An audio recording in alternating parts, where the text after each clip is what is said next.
Copa e Natal. E a ideia ao longo desse mês é falar sobre o golaço do Natal. Que bom que é só do Natal, né? Poxa vida, meu Deus do céu, quanta angústia no meu coração eu tive esses dias aí. Vou falar para vocês, viu? Eu acho que o time que eu torço não é um time assim empolgante, né? Já foi um dia, o São Paulo. Existe esse time chamado São Paulo, né? Viu? Não existe só Palmeiras, Corinthians, Flamengo. Mas eu sou um fãzão da seleção. E até um defensor maluco da seleção. E eu fiquei pensando assim, hoje, gente, a nossa conversa é sobre a defesa também uma boa estratégia. Eu acho que se eu tivesse pregado antes pro grupo esse assunto, e já estava pronto, Alisson. Devia ter enviado lá para a CBF, para o Tite, quem sabe a gente estaria numa outra situação hoje, né? A defesa é também uma boa estratégia. Eu digo isso, gente, com algumas ressalvas, tá? A gente vai conversar sobre essa coisa da fuga para o Egito. A gente está no ambiente do Natal e em dezembro a gente percorre a jornada do nascimento de Jesus. A gente lembrou isso para vocês e fomos lembrados domingo passado que é muito importante para fazer o golaço do Natal, entender esse golaço do Natal, a gente entender o que está em jogo.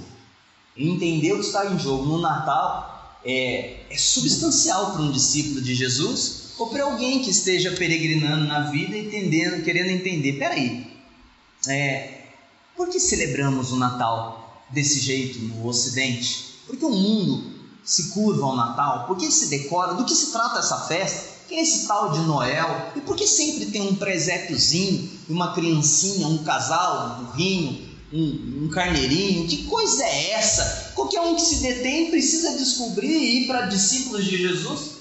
É fundamental entender o que está em jogo. E a gente conversou sobre isso. O que está em jogo. Que conversa é essa? A gente falou sobre o Salvador que veio para o mundo. Então, se você tem mais curiosidade, peraí, eu quero saber, você tem como acessar nas nossas mídias, tem aí o linkzinho, aí ó, você vai achar a gente no Face, no Instagram, no YouTube, e dá para você descobrir um pouco sobre o que foi isso. Mas a história do nascimento de Jesus também fala de uma fuga para o Egito, e a gente vai acessar isso. E diante dessa situação da fuga, a gente descobre a importância da defesa. Mas como eu mencionei, eu quero falar sobre as ressalvas. Porque eu sei que naturalmente, diante da constituição da personalidade de alguns de nós, defesa já é algo automático. Há muitas pessoas que já têm uma postura de defesa com a vida. Uma pessoa normalmente assim, dada a defesa, tem muita dificuldade de mudança, tem muita dificuldade de proposta para coisas novas, tem muito receio de tudo que vai ser chegando para mudar o roteiro dela. Está muito preocupada com os perigos lá de fora, então essa pessoa atenta muito para a segurança, fica muito receoso com tudo e com todos. Defesa. Essa postura de defesa faz ela lidar com o dinheiro dela na defesa, faz ela lidar com os relacionamentos na defesa, faz ela lidar com o trabalho na defesa. Então eu queria cuidar. Para você que tem essa postura já de defesa, vai ser uma tentação a mensagem de hoje, você falar assim, tá vendo? Eu estou certo em tudo que eu faço. E às vezes a defesa é um grande perigo, porque ela é só reflexo de covardia, ela é só reflexo de teimosia, ela é só reflexo de eu não querer sair da zona de conforto, porque o mundo muda, mas eu não irei mudar. E aí a gente faz a postura do turrão, da turrona, e fala assim, não saio.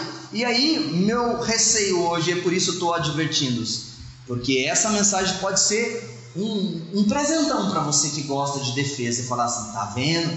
Eu estou certo em viver. Então não é para isso, Por isso, tenho que mencionar, a vida cristã não é só defesa, mas é também defesa. O princípio de sabedoria para nos instruir como viver a vida não é só defesa, mas é também defesa. E é interessante que na história do nascimento do Salvador, do crescimento, da chegada do Rei do Mundo, imagina, o Rei do Mundo, o dono do sol, eu não sei se você já sabe disso, Mas Jesus é o dono do sol. Se tem um dono do sol que fala assim, esse sol é meu, não sei se vai vir alguém um dia, se já teve uma loucura dessa, Alice, de alguém se apropriar e registrar em algum cartório que o sol é dele, mas essa pessoa vai estar equivocada. Na verdade, todas as nossas pretensas declarações de propriedade sobre qualquer coisa, elas são relativas, porque dono mesmo de tudo só tem um só. O dono se chama Jesus Cristo. E curiosamente, o dono de tudo, mesmo ele, que não precisava se defender, em termos assim teóricos, o dono do sol vai se defender do quê? Se defendeu. E essa é a história que eu quero te convidar a ler. Está lá em Mateus capítulo 2 e a gente vai ler a partir do 13. Olha que interessante. Depois que os magos foram embora, um anjo do Senhor apareceu em sonho a José e disse: levante-se, tome o menino e a sua mãe e fuja para o Egito. Fique por lá até que eu avise você, porque Herodes há de procurar o menino para matá-lo. Levantando-se, tomou de noite o menino e a sua mãe e partiu para o Egito, onde ficou até a morte de Herodes. Isso aconteceu para se cumprir o que foi dito pelo Senhor por meio do profeta: do Egito chamei meu filho. Vendo-se iludido pelos magos, Herodes ficou muito bravo. Mandou matar todos os meninos de Belém, de todos os seus arredores, de 2 anos para baixo, conforme as informações que havia recebido dos magos a respeito do tempo em que a estrela havia aparecido. Um momento tristinho. Então se cumpriu o que foi dito por meio do profeta Jeremias. Ouviu-se um clamor em Ramá, pranto e grande lamento. Era Raquel chorando por seus filhos e inconsolável porque eles já não existem. Depois da morte de Herodes, um anjo do Senhor apareceu em sonho a José no Egito. Ele disse: levante-se, tome o menino e sua mãe e vá para a terra de Israel, porque os que queriam matar o menino já morreram. Parou aí. Obrigado, Vitor. Vamos fazer mais uma oração? Ó Deus bendito, Deus amado, a palavra do Senhor foi lida. Nós te adoramos, Senhor. Nós nos curvamos diante do Senhor aqui. Nós cantamos que é maravilhoso provar a Tua presença. Nós nos indagamos em oração o que daremos ao Senhor. Ó Pai amado, não tenho que compensar tudo que o Senhor fez por nós. Não tem como constranger o Senhor, atender nosso pedido, porque o Senhor quem manda. Mas nós imploramos aqui, apoiados não nos nossos esforços, na nossa roupinha limpinha, na nossa carinha de gente certa, e o Senhor sabe que a gente não é tão certo assim. A gente se apoia no Salvador, no nome do Rei, no nome desse menino que nasceu, Jesus Cristo de Nazaré. Fala com a gente, Senhor, fala comigo, me dá chance de partilhar a Tua verdade para os meus queridos aqui, para que eles te ouçam e ouvindo te amem, Senhor, ouvindo a Sua voz te deem glória, ouvindo o Senhor se arrependam dos seus erros, dos seus pecados, da sua dureza e se rendam ao Senhor. Oh, delícia que é a vida quando a gente se curva ao Senhor e te enaltece, percebe que o Senhor é o tesouro maior. Faz isso com a gente em nome de Jesus. Amém. Esse texto e essa narrativa conta de um momento difícil ali para o casal Maria e José, porque eles foram prestigiados com uma visita fantástica daqueles que são conhecidos como reis magos, uns astrônomos, um pessoal que entendia de astronomia, vieram do Oriente. Deus os conduziu através de uma promessa, através da palavra, acerca daquilo que estava para acontecer. E eles vieram e chegaram lá, foram como qualquer postura diplomática exige. Eles nasceu o rei dos judeus, vamos para o castelo, vamos falar com o rei. Quem é o rei? Herodes? Estamos aqui no palácio. Herodes, e aí? A gente veio aqui por uma profecia, você conhece as profecias acerca do Messias, e a gente quer ver o Messias. Uma estrela nos trouxe e a gente está aqui, viemos numa caravana, trouxemos presente, e assim, para quem está no poder de forma desonesta, na verdade qualquer posição na vida que a gente se assuma em cima de mentira, de falcatrua, de desonestidade, a instabilidade é grande. E aí a gente se sente extremamente ameaçado. Talvez você não saiba, mas Herodes assumiu o reinado, só que ele não era da linhagem de Davi. E como um bom judeu, como alguém que conhecia as tradições judaicas, ele sabia que ele era um usurpador. A dinastia não pertencia à linhagem de Herodes, da família dele. Por questões de legitimidade, ele era um usurpador. E quem o deixou se manter no trono foi uma conjugação com o Império Romano. Diante disso, gente, a hora que ele toma consciência, sabedor das notícias, e de que Deus estava encaminhando a história para mudar a rota e trazer ao trono do mundo o único que tem legitimidade de assumir o trono da vida e dizer assim, eu mando aqui, que é o Senhor Jesus, ele se viu ameaçado. E um poderoso numa situação de ameaça, nós mesmos, com qualquer poder que temos, se nos vemos ameaçados, que perigo que somos. Herodes fez o que qualquer poderoso, sedento de poder, com todos os trunfos na sua mão faz. Vamos dar um jeito de interromper. E é curioso que a história se assemelha àquela história lá do Egito, quando o faraó quis de todas as formas impedir o povo de Israel crescer, ele começou a mandar matar crianças pequenas. Essa história então o nascimento de Jesus vem com muita alegria, mas vem no meio de uma situação política extremamente conturbada. As mães de Belém sofreram demais, as famílias de Belém sofreram demais, porque tinham um homem terrível no poder. E esse homem estabelece uma proposta e fala assim, vamos achar essa criança e vamos matar essa criança. E aí eu quero te chamar a atenção para alguns textos, porque esses textos nos oferecem aquilo que a gente está propondo, a estratégia de defesa. E aí, uma primeira lição dessa estratégia de defesa que eu quero partilhar com você é identificar o perigo. Depois que os magos foram embora, um anjo do Senhor apareceu em sonho a José e disse, levante-se, tome o menino e a sua mãe, fuja para o Egito. Fique lá, até que eu avise você, porque Herodes há de procurar o menino para matá-lo. Tem perigo, José. Tem perigo aí. Presta atenção que a situação está perigosa. A situação é delicada. Tem alguém terrível atrás desse menino. Mas deixa eu falar para você. José já tinha recebido notícias que o filho dele era o Messias, o Salvador do mundo.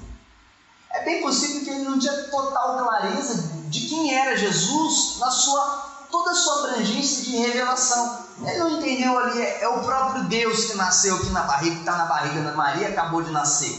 Isso aí foi se aos poucos clareando, mas ele tinha certeza de que o menino era divino, porque ele ouviu a promessa que o que seria gerado nela era do Espírito Santo. Ele lembrou que o nascimento de Jesus teve um exército celestial dando conta, fazendo um coral fantástico naquela noite e naquela madrugada, mostrando glória a Deus nas maiores alturas. Ele sabia que o menino era de origem divina, que o menino era um milagre, que o menino rompeu todas as leis da humanidade, todas as regras científicas, tudo. O menino era extraordinário, era o Messias, era o Salvador. Mas e daí pensa comigo, que perigo há para um menino desse, gente? Não tem perigo, porque o menino veio do próprio Deus, não tem perigo. Mas olha que interessante, foi identificado o perigo. Tem um provérbio, Provérbios 27, verso 12. Olha que interessante. Provérbios 27, 12, ele é uma aula sobre essa questão de perigo. Olha o que ele fala. O prudente vê o mal e se esconde, mas os ingênuos seguem em frente e sofrem as consequências. Gente, defesa defesa, perceber que há momentos que a gente precisa defender, que há perigos que precisam ser identificados, é algo importantíssimo para a nossa caminhada. E é importante até na história da redenção. O nosso Deus percebeu que tinha um homem terrível chamado Herodes que ameaçava a vida do Senhor Jesus, daquele bebezinho, daquela criança, e falou assim: vamos parar. Agora eu queria aplicar isso aqui para o meu e para o seu coração. Sabe por quê? Porque boa parte das coisas, às vezes, eu não estou dizendo dos acidentes inesperados da vida, mas você há de concordar comigo que a nossa vida ela não é acumulada de problemas por conta dos acidentes. Acidente acontece, né? Eu sou um testemunho vivo disso, que a gente bate o carro, e é bom que não bata todo mês, meu Deus do céu, nem todo ano, eu já estou no segundo ano seguido assim, espero que ano que vem eu não bata carro, mas não é todo mês. E eu não posso dizer que as grandes complicações da minha vida estão na conta do acidente. Não, as grandes complicações da nossa vida estão nos problemas, eu sou grande demais, nos problemas que vieram na nossa vida, na minha e na sua vida, e a gente não quis identificar como problema, e a gente tratou eles como assim, depois, não vou dar atenção devida, não vou me preocupar, não vou me atentar, e eu e você precisamos nos atentar. O perigo se mostrou, o prudente se esconde, ele toma cuidado, ele defende, ele atenta, ligou a lanterninha de é problema, cuida, presta atenção, vai atrás. Esse é o primeiro princípio, mas tem um segundo princípio. Nesse próprio versículo que a gente apontou, em Mateus, quero ver se eu consigo voltar aqui, ele vai falar de uma outra coisa que nessas situações de perigo, é fundamental que a gente preste atenção. Olha que lição especial. Ih, errei tudo o versículo. Mateus 2, versículo 13. Vamos ver se agora vai. Ó, o anjo vem e fala assim: levante-se, tome o menino e a sua mãe e foge para o Egito. E fique por lá, até que eu avise você, porque Herodes há de procurar o menino para matá-lo. Aí o admirável, levantando-se, José tomou de noite o menino e sua mãe e partiu para o Egito. Pode parecer muito óbvio, gente. O anjo falou: tem um perigo, mas atente-se bem, apareceu no sonho. Ele usou de fé de José ali, de entender assim: Deus enviou o seu mensageiro, Deus está me guiando, vou acreditar e vou fazer. Ele não foi lá, não: ô Herodes, vim aqui conversar, eu quero tirar satisfação para saber direitinho se o anjo aí está falando certo. Não fez nada disso, gente. Ele não presumiu que ele sabia mais que Deus que enviou o anjo. Ele não presumiu que teria a receita certa acerca da dificuldade. A dificuldade foi demonstrada, uma orientação de sabedoria foi dada, faça. Foi dada orientação de sabedoria, confie na orientação de sabedoria e faça. Aí você fala assim: isso é óbvio. Gente, cada vez eu tenho mais certeza que não é óbvio. É impressionante alguém que entende de cozinha e fala assim para uma outra pessoa que está tentando aprender: olha, você pega, faz isso, faça assim. Aí eu conheço um tanto de gente que fala assim: eu acho que assim não fica bom, não. Eu acho que não, eu vou fazer do meu jeito. Você deve conhecer alguém assim. Gente, mas eu vou para um outro ambiente. Eu vou para um ambiente da medicina. Eu não entendo nada de medicina. Nada. Quase nada. Eu estou com dor de cabeça, eu tomo um paracetamol. Minha habilidade. O médico fala para as pessoas: olha, você vai tomar isso, vai fazer isso, vai fazer isso. Esse médico ficou lá estudando todo esse tempo. Eu sei mais que ele, que estudou esse tempo todo. Eu vou fazer, eu já sei, eu vou fazer desse jeito aqui. Eu não estou querendo querendo absolutizar os profissionais. Eu não estou querendo dizer que médicos não erram, que as pessoas não dão receita errada e que as coisas podem ser melhoradas. O problema de nós é que existe um problema, alguém vem dar um apontamento, essa pessoa tem credencial, tem sabedoria, tem especialidade, tem trajetória, e nós falamos assim: não vou fazer não vou fazer. Um exemplo razoavelmente básico é esse aqui. Eu caminho nos estudos teológicos tem mais de 20 anos. Sentado dentro do ambiente acadêmico estudando, eu já passei de 8 anos. Eu sou professor de teologia. Eu sou crente há um tempo. Já tenho alguma coisa experimentada. Eu identifico em muitos momentos áreas cruciais da vida de muita gente aqui. Dou os apontamentos para você. Simples.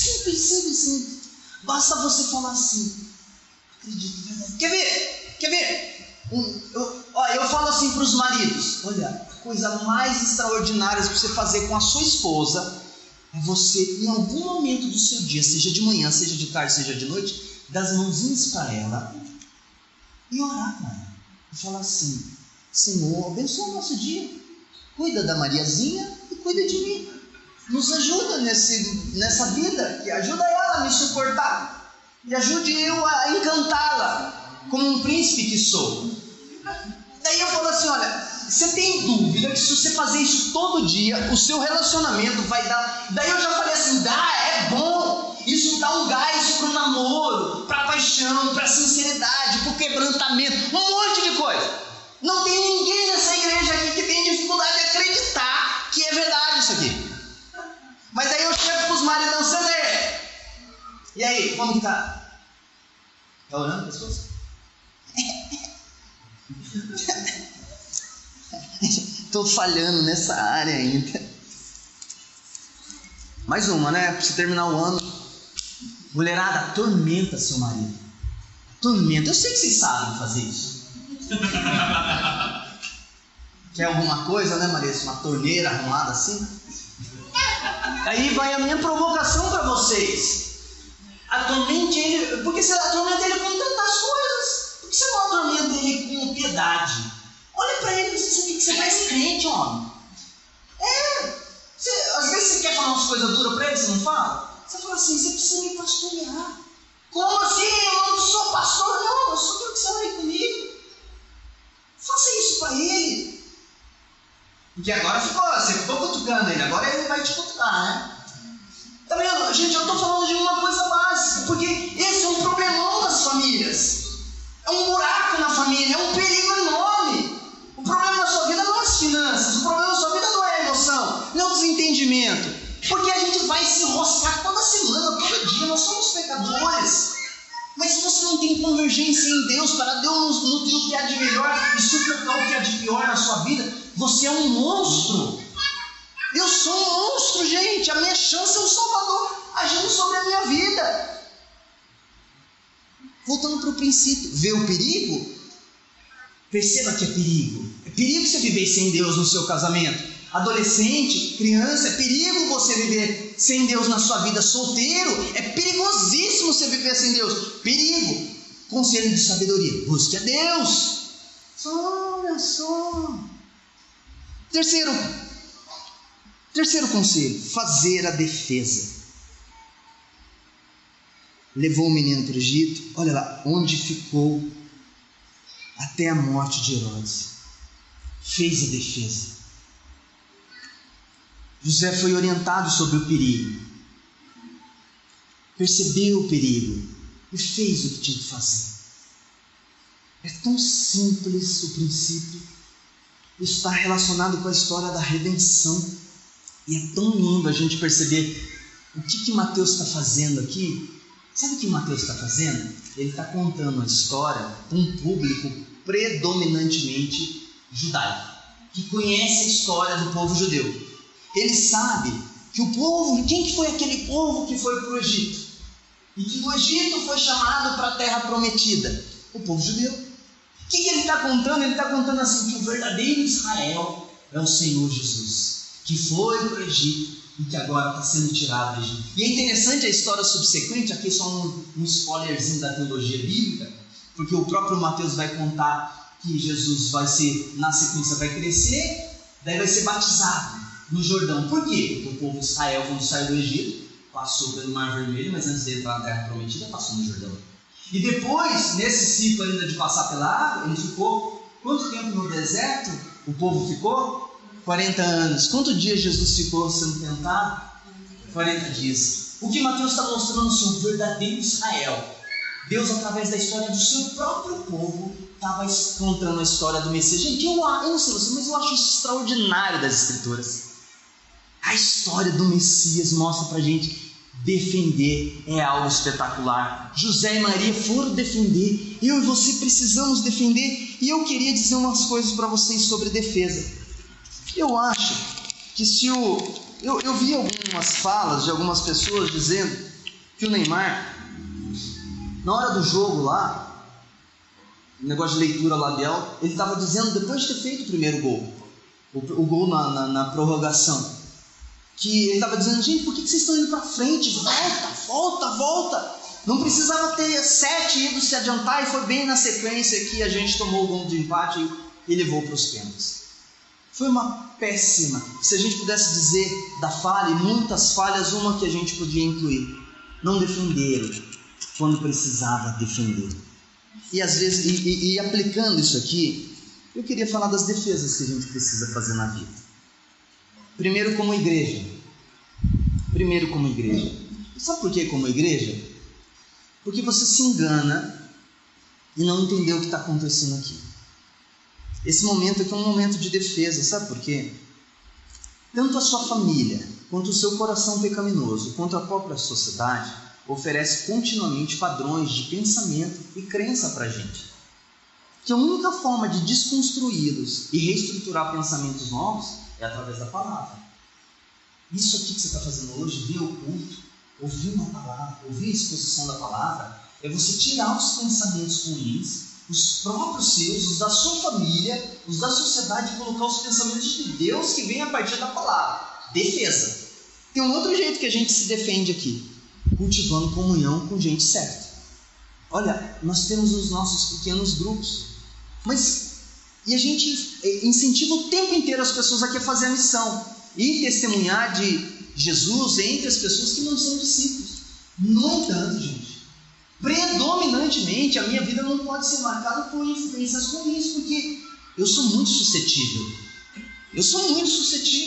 Se eu ficar tendo a minha vida o tempo inteiro perto de gente preguiçosa, é difícil eu empenhar essas pessoas no trabalho. É muito mais provável que elas vão deixar um pouquinho mais relaxado, um pouquinho mais folgado. Isso é verdade para a preguiça, mas é verdade para um monte de realidades. Eu preciso de gente bacana para me ajudar a me defender contra todas as ameaças da vida e contra as ameaças que eu mesmo represento. Eu preciso de gente boa. E olha, nossos grupos agora deram uma encerrada, mas em fevereiro a gente vai retomar eles. E eu queria que você mantivesse suas amizades entre não cristãos. É muito importante isso, para eles conhecerem Jesus através da sua vida. Mas, gente, cultiva essa defesa. Está perto de gente que está me incentivando para a oração. Tão bom é quando eu estou no pequeno grupo e alguém fala assim acerca do que Deus está fazendo, acerca do que Deus está movendo na vida dela. Aquilo me provoca. Esse é um ponto. Quero falar de família. Defesas na situação da família. Gente, uma das piores coisas da gente fazer em família é não tratar dos problemas.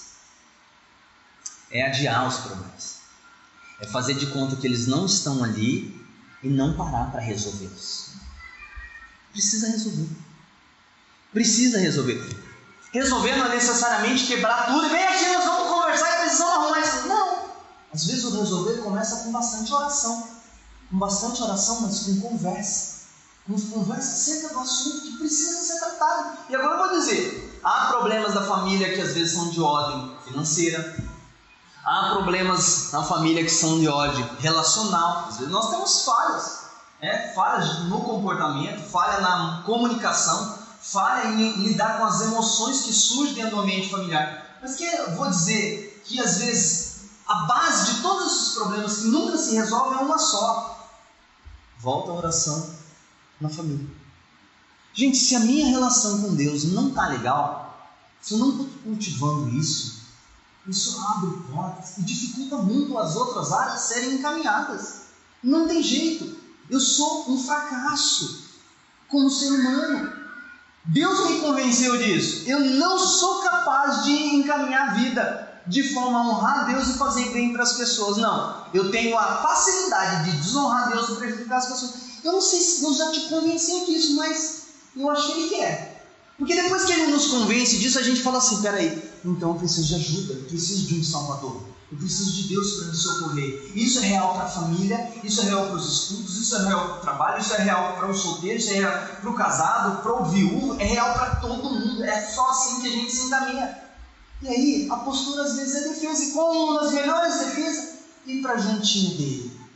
A gente começou esse culto hoje com o Salmo 46, o Senhor é o nosso refúgio e a nossa fortaleza. O Senhor é o nosso refúgio, a nossa fortaleza. A melhor defesa é ver o que Deus fala sobre os meus problemas.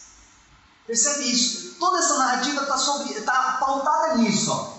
A melhor defesa é ouvir o que Deus fala sobre a situação. E Deus falou para José, o menino está em perigo.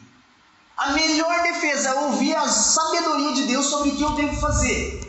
E Deus falou com José acerca do que ele devia ter fazer. Vai para o Egito. A melhor coisa é obedecer. E eu só consigo obedecer com a ação do Espírito sobre a minha vida. Você não tem como se defender de você mesmo. Você é o maior perigo. Para você e para a sua família. Eu sou o maior perigo. Eu não tenho como me defender de mim se eu não tiver Deus por perto. Eu preciso dele. Eu preciso dele. Eu quero te dizer, Ele não deveria nos ajudar. Ele não deveria nos abençoar. Ele não deveria nos atender. Nós somos difíceis, gente. Mas eu tenho uma boa notícia para você.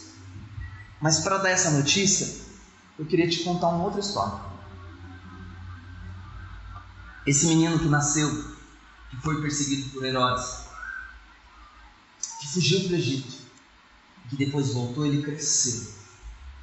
E depois de crescido, contando coisas bonitas, abençoando as pessoas, mostrando compaixão, misericórdia e amor, ele disse assim, o Filho do Homem vai ser preso, vai ser condenado, vai ser crucificado, vai morrer. Mas ao terceiro dia ele vai ressuscitar. Os discípulos não entenderam muito. Até que, Vinícius, pode trazer álcool gel para mim, por gentileza? Até que em um determinado momento, ele foi para uma última refeição com os seus discípulos. E aí nessa refeição com os discípulos, ele sentou-se, fez algumas coisas muito legais. Ele pegou uma bacia, um pano, lavou os pés dos discípulos. Mas em um determinado momento na refeição, ele fez o seguinte. Ele pegou um pão e ele deu graças, estendeu para o alto. Eu imagino ele agradecendo ao Pai e ele sabendo que se tratava dele mesmo, que o pão era ele. E ele partiu. Ele partiu. Depois que ele partiu, ele repartiu. Entregou o pão aos discípulos. E disse assim, esse aqui é o meu corpo, que vai ser repartido, dilacerado por vocês. Todas as vezes que vocês comerem esse pão, vocês estão anunciando a minha morte.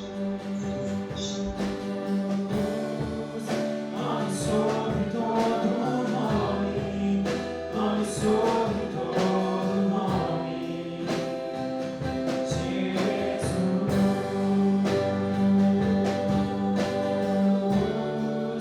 nome sobre todo nome, sobre todo nome. Abriu mão da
Oh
pois